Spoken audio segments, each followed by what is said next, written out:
ആലപ്പുഴ ജില്ലാ ജയിലിൽ റിമാൻഡ് പ്രതി തൂങ്ങി മരിച്ചു. പുന്നപ്ര സ്വദേശി ശരത് പ്രസാദാണ് മരിച്ചത്. ആലപ്പുഴ ജനറൽ ആശുപത്രിയിൽ ഡോക്ടറെ കയ്യേറ്റം ചെയ്യാൻ ശ്രമിച്ച കേസിലാണ് പ്രതി റിമാൻഡിലായത്.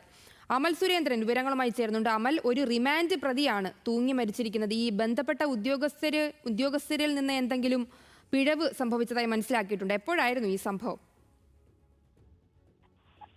സരിക, ഇന്ന് വൈകിട്ടോട് കൂടിയാണ് ഈ ഒരു സംഭവം ഉണ്ടാകുന്നത്. ആലപ്പുഴയിലാണ് പുന്നപ്ര സ്വദേശിയായിട്ടുള്ള ശരത് പ്രസാദാണ് ജില്ലാ ജയിലിൽ തൂങ്ങി മരിച്ചിരിക്കുന്നത്. കഴിഞ്ഞ ദിവസങ്ങളിലെല്ലാം ന്യൂസ് മലയാളത്തിൽ തന്നെ ഒരു വാർത്ത പോയതാണ്. അതിൽ പ്രധാനമെന്ന് പറയുന്നത്, ഈ ജില്ലാ ആശുപത്രിയിൽ ഇയാൾ പരിക്ക് പറ്റി, അതായത് ആക്സിഡന്റ് പറ്റി എത്തുകയും പിന്നീട് ചികിത്സയ്ക്ക് ഉണ്ടായിരുന്ന ഡോക്ടറെ അസഭ്യം പറയുകയും കയ്യേറ്റം ചെയ്യാൻ ശ്രമിക്കുകയും ചെയ്ത കേസിലാണ് പോലീസ് ഇയാളെ അറസ്റ്റ് ചെയ്യുകയും പിന്നീട് റിമാൻഡിലാക്കുകയും ചെയ്തിരുന്നത്. അതിനുശേഷമാണ് ഇപ്പോൾ ജില്ലാ ജയിലിൽ വെച്ച് ഉടുതുണിയിൽ തൂങ്ങിയ നിലയിലാണ് ഇദ്ദേഹത്തെ കണ്ടത്. തൊട്ടടുത്ത നിമിഷം തന്നെ ജയിലിൽ ഉണ്ടായിരുന്ന ഉദ്യോഗസ്ഥർ ഇദ്ദേഹത്തെ താഴെ ഇറക്കി ആശുപത്രിയിലേക്ക് കൊണ്ടുപോവുകയായിരുന്നു. പക്ഷേ ആശുപത്രിയിൽ എത്തിച്ചിട്ടും ഇദ്ദേഹത്തിന്റെ ജീവൻ രക്ഷിക്കുവാൻ സാധിച്ചില്ല. ഏതായാലും ഈ മരണത്തിൽ വിശദമായിട്ടുള്ള ഒരു അന്വേഷണം ജയിൽ മേധാവികളുടെ ഭാഗത്ത് തന്നെ ഉണ്ടാകുമെന്നാണ് നമുക്ക് മനസ്സിലാകുന്നത്. അതോടൊപ്പം തന്നെ ഇദ്ദേഹത്തിന്റെ ഭാഗത്ത് നിന്ന് മറ്റേതെങ്കിലും തരത്തിലുള്ള പ്രശ്നങ്ങളുള്ള ഒരാളായിരുന്നു എന്ന കാര്യത്തിലടക്കം പരിശോധന നടക്കുകയാണ്. ഇപ്പോൾ ഈ മൃതദേഹമുള്ളത് ജില്ലാ ആശുപത്രിയിലാണ്.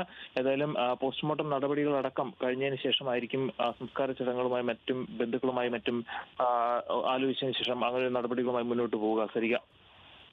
ആലപ്പുഴയിൽ നിന്ന് അമൽ സുരേന്ദ്രനാണ് വിശദാംശങ്ങൾ പങ്കുവച്ചത്.